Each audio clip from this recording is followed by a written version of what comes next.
Hey all, and welcome back. I'm Wood Boyles, and this is the World History Project. Today we'll be tackling imperialism and colonialism. So what are they? The beginning of the long 19th century saw countries switch from kings and queens in control to nation states, where people elected their leaders. Many of them had constitutions which protected the rights of their citizens. But France, Britain, Japan, and the United States built overseas empires. In those empires, they ruled over groups of people in something called colonies. And the people in those colonies had none of the basic rights and privileges that people in the nation states had. So many of these colonists were viewed as second-class citizens at best, if citizens at all. But why would a nation go through all the trouble to, 1, create a colony, and 2, go against the ideals of equality and rights that they had fought so hard for? The answer was industrialization.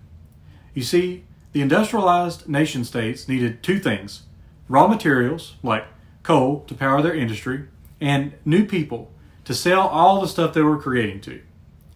Industry also gave them advantages over other countries.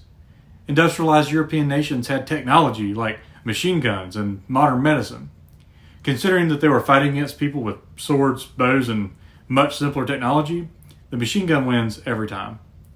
That's how Europe was able to take over large parts of, Africa, Asia, and the islands in the Pacific, which is where they set up their colonies. The nation states ruled these colonies through a process called colonialism, which happens to be our word of the day. It's when a foreign government controls another community, and it could be through economics or politics, but the bottom line is, it usually isn't good for the people being colonized. They can't elect their leaders, and they didn't have any legal protections or rights. It was good for the people in control because they could basically steal their raw materials. But colonialism was only worthwhile to them if it was cost efficient, and the people living in the colonies didn't try to revolt. I've been talking about colonies a lot, so let's look at an example of one: Ghana in West Africa. It was called the Gold Coast back then and became a British colony in 1874. In Ghana, the local population tried to push back against the British. Let's watch the video Colonialism Through a Ghanaian Lens in lesson 6.3 on Khan Academy. How much control did the British really have on Ghana? How could the colonists push back against British rule?